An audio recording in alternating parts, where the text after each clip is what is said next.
Assalamualaikum warahmatullahi wabarakatuh. Kami dari kelompok 1 akan memaparkan materi mengenai produksi dalam Islam. Nama saya Dede Rifki Kamanullah dengan NPM 2101060. Saya di sini akan menjelaskan tentang produksi. Produksi adalah aktivitas menciptakan manfaat di masa kini dan mendatang.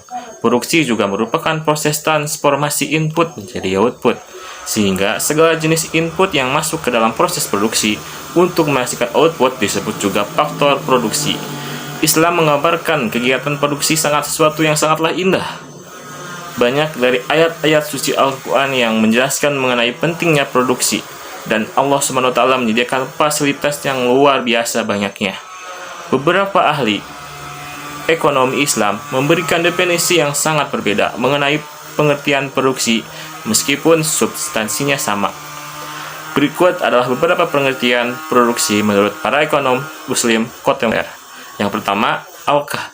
Pada tahun 1992, kegiatan produksi dalam perspektif Islam sebagai usaha manusia untuk memperbaiki tidak hanya kondisi fisik materialnya, tetapi juga moralitasnya, sebagai sarana untuk mencapai tujuan hidup sebagaimana digariskan dalam Islam, yaitu kebahagiaan dunia dan akhirat.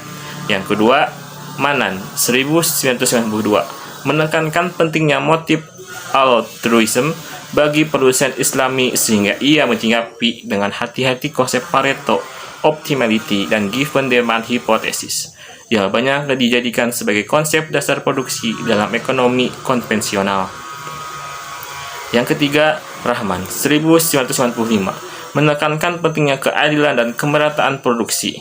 Yang keempat, Al-Haq pada tahun 1996 bahwa tujuan dari produksi adalah memenuhi kebutuhan barang dan jasa yang merupakan fardu kifayah, yaitu kebutuhan yang bagi banyak orang pemenuhannya bersifat wajib. Yang terakhir, As-Sidqi pada tahun 1992, kegiatan produksi sebagai penyediaan barang dan jasa dengan memperhatikan nilai keadilan dan kebajikan kemanfaatan bagi masyarakat. Dalam pandangannya, sepanjang produsen telah bertindak adil dan membawa kebajikan bagi masyarakat banyak, maka ia telah bertindak Islami. B. Tujuan, prinsip, dan kaidah produksi dalam Islam. 1. Tujuan produksi dalam Islam. Dalam Islam, memproduksi sesuatu bukanlah sekedar untuk dikonsumsi sendiri atau dijual ke pasar. Dua motivasi tersebut belumlah cukup. Islam pada prinsipnya menekankan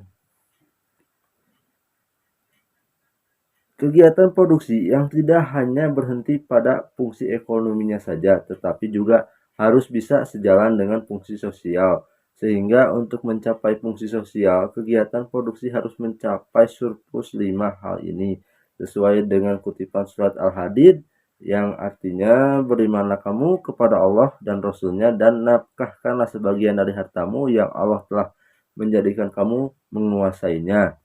Maka orang-orang yang beriman di antara kamu dan menafkahkan sebagian dari hartanya memperoleh pahala yang besar.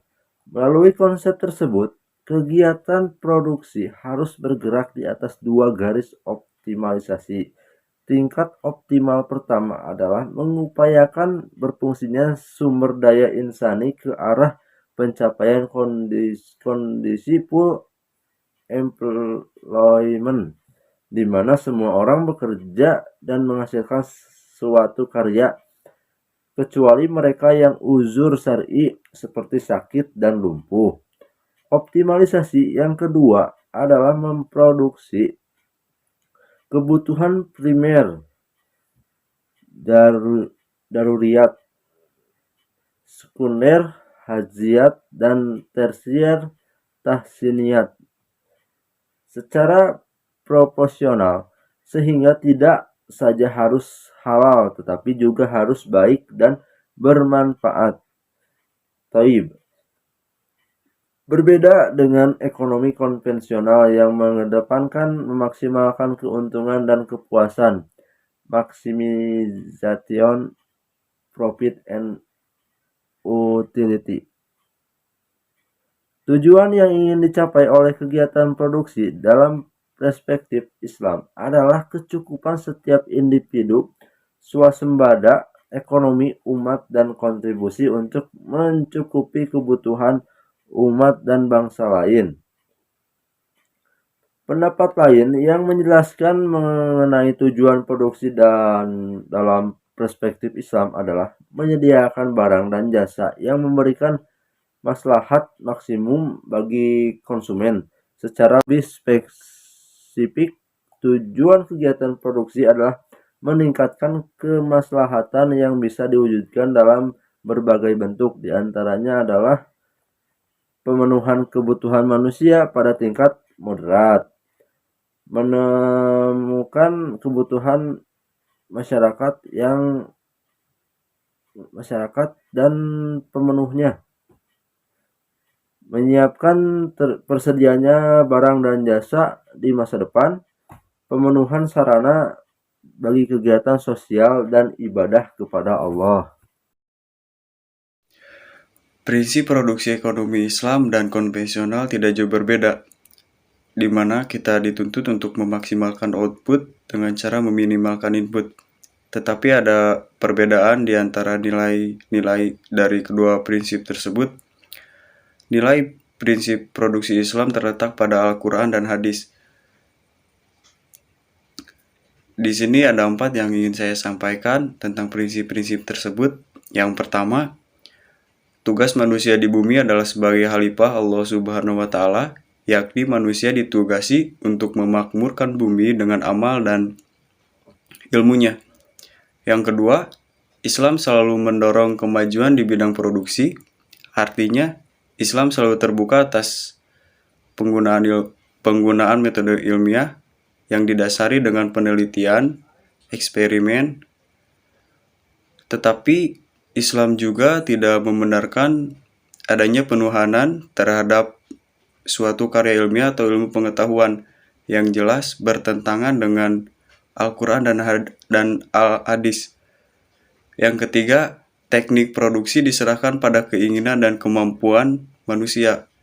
Sesuai dengan sabda Nabi SAW, kalian lebih mengetahui urusan dunia kalian. Yang keempat, dalam berinovasi dan bereksperimen, pada prinsipnya Islam menyukai kemudahan, menghindari kemudaratan, dan memaksimalkan manfaat. Dalam Islam tidak terdapat ajaran yang memerintahkan membiarkan segala urusan berjalan dalam kesulitan. Perkenalkan, nama saya Sarah Alpariji dari kelas manajemen 3C dengan NPM 2101075. Di sini saya akan membacakan materi tentang produksi dalam Islam. C. Faktor-faktor produksi dalam pandangan Islam. Produksi yang baik dan berhasil adalah produksi yang menggunakan faktor-faktor produksi guna menghasilkan barang sebanyak-banyaknya dengan kualitas semanfaat mungkin. Menurut MA Mana dan Al-Fazlur Rahman, faktor produksi terdiri atas alam, tenaga kerja, modal, dan manajemen organisasi. 1. Alam tanah. Ekonomi klasik menganggap tanah sebagai suatu faktor produksi penting, mencakup semua sumber daya alam yang digunakan dalam proses produksi.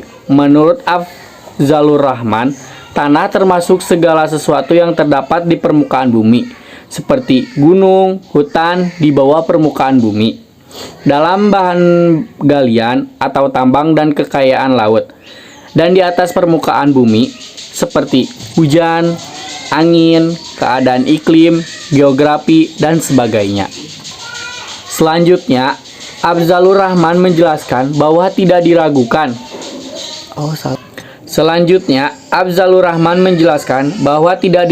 Lagi faktor produksi yang paling penting adalah permukaan bumi. Di atasnya kita dapat berjalan, mendirikan rumah, perusahaan, serta melakukan apa saja menurut kehendak kita. M.A. Manan menjelaskan bahwa Islam tidak menyetujui definisi ilmu ekonomi modern. Islam mengakui tanah sebagai faktor produksi yang diciptakannya manfaat yang dapat memaksimalkan kesejahteraan ekonomi masyarakat. M.A. Manan menjelaskan bahwa Islam tidak menyetujui definisi ilmu ekonomi modern. Islam mengakui tanah sebagai faktor produksi yang diciptakannya manfaat yang dapat memaksimalkan kesejahteraan ekonomi rakyat, di mana kesejahteraan itu memperhatikan prinsip-prinsip dasar etika ekonomi. Menurut Tahir Abdurrahman Muhsin Sulaiman, dalam pemanfaatan alam perlu disadari bahwasannya tanah memiliki dua karakteristik, yaitu yang pertama, tanah sebagai sumber daya alam, dan yang kedua, tanah sebagai sumber daya alam yang dapat habis. Dalam Islam, generasi kini dan masa yang akan datang memiliki hak yang sama atas sumber daya alam. Maka dari itu janganlah menyalahgunakan pemanfaatan sumber daya alam agar tidak menimbulkan bahaya bagi generasi mendatang. Berdasarkan hal tersebut di atas, MA Manan melontarkan kebijakan pedoman dalam mengelola tanah sebagai sumber daya alam, yaitu yang pertama, pembangunan pertanian pada negara muslim dapat ditingkatkan melalui metode penanaman intensif dan ekstensif jika dilengkapi dengan suatu pendidikan moral berdasarkan ajaran Islam. Yang kedua, penghasilan yang diperoleh dari penggunaan sumber daya alam yang dapat habis harus lebih digunakan untuk pembangunan lembaga-lembaga sosial seperti universitas, rumah sakit, dan lain-lain, dan untuk infrastruktur fisik daripada konsumsi sekarang ini. Yang ketiga, yang terakhir yaitu sewa ekonomis murni tidak boleh lebih digunakan untuk memenuhi tingkat pengeluaran konsumsi sekarang ini. Di sini saya akan menjelaskan mengenai tenaga kerja. Faktor tenaga kerja dalam aktivitas produksi merupakan upaya yang dilakukan manusia dalam rangka menghasilkan barang dan jasa ekonomi yang dibutuhkan oleh masyarakat. Menurut Afzalur Rahman, tenaga kerja adalah segala usaha dan ikhtiar yang dilakukan oleh anggota badan atau pikiran untuk mendapat imbalan yang pantas, termasuk semua jenis kerja yang dilakukan oleh fisik maupun oleh pikiran. Selanjutnya, Afzalur Rahman menjelaskan tenaga kerja sebagai salah satu faktor produksi yang mempunyai arti yang besar, karena semua kekayaan alam tidak berguna bila tidak dieksploitasi oleh manusia dan diolah oleh buruh. Adam Smith mengatakan bahwa tenaga kerja adalah satu-satunya faktor produksi. Secara umum, para ahli ekonomi berpendapat kerja adalah produsen satu-satunya dan tenaga kerjalah pangkal produktivitas dari semua faktor produksi. Islam mengangkat nilai tenaga kerja dalam menyuruh orang bekerja untuk mencapai penghidupan yang layak dan penghasilan barang dan jasa yang menjadi kebutuhan manusia, maupun amal yang bersifat ibadah semata-mata karena Allah.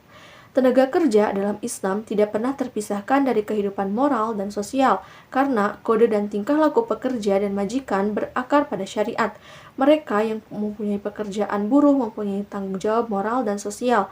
Tenaga kerja tidak diperbolehkan melakukan pekerjaan yang tidak diinginkan oleh syariat. Pekerja dan majikan juga tidak boleh saling memeras. Menurut M.A. Manan, dalam Islam, buruh digunakan dalam arti yang lebih luas namun lebih terbatas. Lebih luas karena hanya memandang pada penggunaan jasa buruh di luar batas-batas pertimbangan keuangan. Terbatas dalam arti bahwa seorang pekerja tidak secara mutlak bebas untuk berbuat apa saja yang dikehendakinya dalam tenaga kerjanya itu. Teman-teman, kali ini saya akan menjelaskan mengenai modal. Menurut Ahmad Ibrahim, modal adalah kekayaan yang memberikan penghasilan kepada pemiliknya, atau kekayaan yang menghasilkan suatu hasil yang akan digunakan untuk menghasilkan suatu kekayaan lainnya. Sedangkan menurut Adam Smith, modal terbagi dalam dua aspek, yaitu yang pertama modal produksi, yaitu modal yang menghasilkan barang-barang sehingga dapat langsung dikonsumsi atau dipakai dalam produksi. Kemudian yang kedua modal individu, yaitu modal yang memberikan hasil kepada pemiliknya setelah modal itu dipergunakan orang lain dengan menarik keuntungan. Dalam Islam, modal sebagai hak milik adalah amanah dari Allah yang wajib dikelola secara baik. Manusia hanya diamanahi Allah untuk mengelola harta atau modal sehingga berkembang. Islam memiliki terapi terhadap perlakuan modal sebagai salah satu faktor produksi, yaitu Islam melarang penimbunan dan menyuruh membelanjakannya dan menyuruh segera memutar harta yang belum produktif. Jangan sampai termakan oleh zakat. Islam mengizinkan hak milik atas modal dan mengajarkan untuk berusaha dengan cara-cara lain agar modal tidak berpusat hanya pada beberapa tangan saja. Islam mengharamkan peminjaman modal dengan cara menarik bunga. Islam mengharamkan penguasaan dan pemilikan modal selain dengan cara-cara yang diizinkan secara syariah. Kemudian, Islam mewajibkan zakat atas harta simpanan atau harta produktif dalam bentuk dagang tiap tahunnya. Kemudian yang terakhir, tidak boleh menggunakan modal dalam produksi secara boros. Sistem ekonomi Islam yang bebas bunga tidak memperkenankan memainkan pengaruhnya yang merugikan pekerja, produksi, dan distribusi. Sehingga dalam ekonomi Islam, modal memiliki tempat yang khusus. Dalam hal ini, kita cenderung menganggap modal sebagai sarana produksi yang menghasilkan, tidak sebagai faktor produksi pokok, melainkan sebagai suatu perwujudan tanah dan tenaga kerja sesudahnya. Perkenalkan, nama saya Syifa Hanifah dari kelas manajemen 3D dengan nomor NPM 2101099. Berikutnya yaitu manajemen. Manajemen merupakan naungan segala unsur produksi dalam suatu usaha produksi, baik industri pertanian, perdagangan, dengan tujuan agar mendapatkan laba secara terus-menerus dengan memfungsikan dan menyusun unsur-unsur tersebut, serta menentukan ukuran perlunya dari tiap unsur itu dalam perusahaan. Manajemen adalah upaya sejak mulai timbulnya ide usaha dan barang apa yang ingin diproduksi, berapa dan kualitasnya yang bagaimana dalam angan-angan si manajer tersebut. Afzalur Rahman menyatakan bahwa dalam industri modern, organisasi memainkan peranan yang sangat berarti dan dianggap sebagai faktor produksi yang paling penting. Islam menyuruh melakukan manajemen dan mengharuskan manajer mengikuti jalan keadilan dan menjauhi jalan yang membahayakan masyarakat. Maka dari itu, dilarang memproduksi barang dan jasa yang haram. Namun Islam memperbolehkan mengambil keuntungan dengan menekankan manajemen perhitungan mencari keuntungan berdasarkan asas sama-sama mengalami untung dan rugi. Nah, menurut M.A. Manan, ciri-ciri khusus organisasi Islam itu ada beberapa, yaitu diantaranya pertama, ekonomi Islam pada hakikatnya lebih berdasarkan equity daripada pinjaman. Para manajer cenderung mengelola perusahaan dengan pandangan untuk membagi dividen kepada para pemegang saham atau berbagi keuntungan di antara mitra usaha yang lain. Nah, yang kedua, pengertian keuntungan biasa mempunyai arti yang lebih luas dalam kerangka ekonomi Islam karena tidak dikenalkan bunga pada modal. Modal manusia yang diberikan manajer harus diintegritaskan dengan modal berbentuk uang, sehingga terjadi perpaduan penanaman modal dan usahawan di mana keuntungan menjadi urusan bersama. Berikutnya yang ketiga yaitu sifat terpadu organisasi ini menuntut integritas moral, ketepatan, dan kejujuran dalam akuntansi mungkin lebih dibutuhkan daripada organisasi sekuler manapun, yang para pemilik modalnya mungkin bukan merupakan bagian dari manajemen.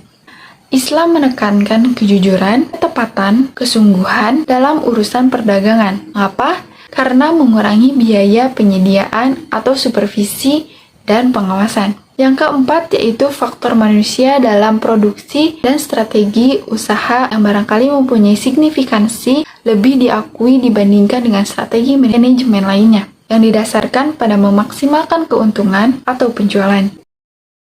Saya Adalia Isnerdewi dari kelas manajemen 3D dengan NPM 2101106. Di sini saya akan menjelaskan tentang fungsi produksi. Fungsi produksi menggambarkan jumlah input dan output, baik itu barang maupun jasa, yang dapat dihasilkan dalam satu waktu periode. Fungsi produksi untuk memproduksi barang Q untuk dua variabel independen dapat diformulasikan sebagai Q sama dengan F dalam kurung K, L yang menunjukkan berapa jumlah maksimal barang Q yang dapat diproduksi dengan menggunakan berbagai alternatif kombinasi input modal atau K dan tenaga kerja atau L. Analisa mengenai produksi meliputi beberapa penilaian yang terdiri dari produksi total atau total production, produksi marginal atau marginal production, dan produksi rata-rata atau average production. Berikut penjelasan rincinya. Yang pertama, produksi total atau TP adalah keseluruhan jumlah produksi yang dikeluarkan oleh seorang pengusaha. Produksi total diperoleh dari mengalikan jumlah barang yang diproduksi atau Q dengan harga barang atau P. Total produksi dapat diformulasikan sebagai berikut. TP sama dengan Q dikalikan P. Yang kedua, produksi marginal atau MP adalah tambahan yang diakibatkan oleh penambahan satu faktor produksi yang digunakan. Apabila delta X adalah tambahan faktor produksi, delta TP adalah pertambahan produksi total, maka produksi marginal dapat diformulasikan dalam bentuk sebagai berikut. MP sama dengan delta TP per delta X atau MP sama dengan dQ per dX. Yang ketiga, produksi rata-rata atau AP adalah produksi yang secara rata-rata yang dihasilkan faktor produksi. Apabila produksi total adalah TP, jumlah produksi adalah X, maka produksi rata-rata dapat diformulasikan dalam bentuk sebagai berikut. AP sama dengan TP per X atau AP sama dengan Q per X. Berikut adalah contoh aplikasinya dalam perhitungan. Satu orang pekerja mampu menghasilkan 23 boneka setiap harinya. Namun ketika ada tambahan tenaga dari orang kedua, maka satu hari jumlah boneka yang diproduksi mencapai 60 boneka. Dengan demikian, kemampuan tiap individu ketika dua orang secara bersama-sama berproduksi meningkat menjadi 30 buah boneka. Dengan demikian, sampai dengan masuknya 10 orang tenaga kerja, maka fungsi dari total produksi dapat dituliskan sebagai berikut. Q sama dengan 14X ditambah 10X pangkat 2 dikurangi X pangkat 3. Sedangkan MP adalah hasil dari pasti pertama dari fungsi total produksi. MP sama dengan dQ per dx, MP sama dengan 14 tambah 20X dikurangi 3X pangkat 2. Di mana artinya, setiap penambahan satu unit input dapat berdampak kepada peningkatan keluaran. Sehingga, apabila setiap tambahan satu unit mempunyai dampak yang lebih kecil, maka berlakulah hukum the law of diminishing returns. Sedangkan rata-rata kemampuan produksi dari setiap individu atau input dapat dinotasikan sebagai average product yang diperoleh dari AP sama dengan Q per X, AP sama dengan 14 tambah 10X dikurangi X pangkat 2. Perkenalkan, nama saya Jessica Cynthia Agustin dengan NPM 2121112 dari kelas manajemen 3D. Di sini saya akan menjelaskan mengenai alternatif tipe fungsi produksi. Yang pertama ada constant return to variable input. Untuk produsen yang mempunyai fungsi linear, maka setiap kali penambahan variabel input akan berdampak pada penambahan output, yang besarnya sama antara input dan outputnya. Secara umum, formula untuk menerangkan hubungan input dan output yang mempunyai fungsi linear dapat dirumuskan dengan Q sama dengan A ditambah BX, di mana Q menunjukkan jumlah output sedangkan X mempresentasikan jumlah unit input yang digunakan dalam periode tertentu. Dan A juga B adalah konstanta. Yang kedua ada decreasing return to variable input. Untuk produsen yang mempunyai fungsi simple kuadrat, maka setiap kali dilakukan penambahan variabel input akan berdampak pada penurunan jumlah output yang dapat diproduksi. Secara umum, formula untuk menerangkan hubungan input dan output yang mempunyai fungsi simple kuadrat dapat dirumuskan dengan Q sama dengan BX dikurangi CX kuadrat, di mana B adalah konstanta dan C mengindikasikan nilai yang negatif. Karena nilai BX kurang dari CX kuadrat, maka setiap kali ada penambahan input X, maka akan berdampak pada penurunan nilai Q. Yang ketiga, ada increasing return to variable input. Karakteristik fungsi produksi yang terakhir adalah increasing return to variable input. Pada karakteristik inilah, setiap penambahan input produksi maka akan berdampak pada peningkatan nilai tambah output yang diproduksi. Nama saya Puja Fatimah Hujahra dengan nomor NPM 210111 dari manajemen 3D akan menjelaskan tentang kurva jangka pendek dari fungsi produksi, hubungan antara fungsi produksi marginal produksi dan average product. Point of difference marginal return, pada poin setiap ada penambahan input maka akan memberikan peningkatan yang lebih besar terhadap output yang tercipta. Pada kondisi demikian, jumlah output masih dapat terus diingatkan dan menambah input. Titik A dapat ditarik dari titik tertinggi dari kurva marginal produk. Pada poin A, inilah keuntungan yang diperoleh oleh produsen mencapai tingkat yang tinggi, namun secara kuantitas jumlah output yang diproduksi belum mencapai tingkat yang maksimal. Artinya, optimalisasi result seperti yang dikehendaki oleh ekonomi Islam belum dapat tercapai apabila produsen berproduksi pada saat tingkat marginal produk mencapai puncaknya. Apabila kurva margin produk berpotong dengan average produk, maka dapat ditarik garis lurus dan didapatkan poin B. Pada saat tingkat produksi, pada saat poin B, berapa hal yang berkaitan dan fungsi produksi adalah sebagai berikut. Tingkat marginal tingkat marginal produk mengalami penurunan walaupun belum mencapai tingkat 0. Hal ini mengidentifikasikan bahwa penambahan input pada poin B masih memberikan penambahan output secara positif. Namun, tingkat penambahan sebagai akibat dari penambahan 1 unit input menjadi berkurang. B. Poin B berada pada saat average product berada pada level tertinggi atau titik baik. Artinya, penambahan 1 unit input pada level ini akan mengakibatkan terjadinya penurunan tingkat average product. Untuk selanjutnya, poin B ini disebut juga point of diminishing average return. Point of diminishing return tercapai ketika kurva production product mencapai titik maksimal. Pada titik C ini, kurva marginal produk menyentuh pada titik 0, artinya poin C sudah dicapai, maka setiap penambahan unit input produksi akan berakibat pada penurunnya total output atau mengalami kerugian. Dengan demikian, titik optimum produksi yang dilakukan oleh satu industri adalah berada pada titik C ini. Pada titik C inilah pengguna sumber daya sudah mencapai titik optimal. Di sini terdapat kurva quantity output per period of time dan marginal product average product. Kurva jangka pendek dan fungsi produksi, hubungan antara fungsi produksi, marginal product, dan average product.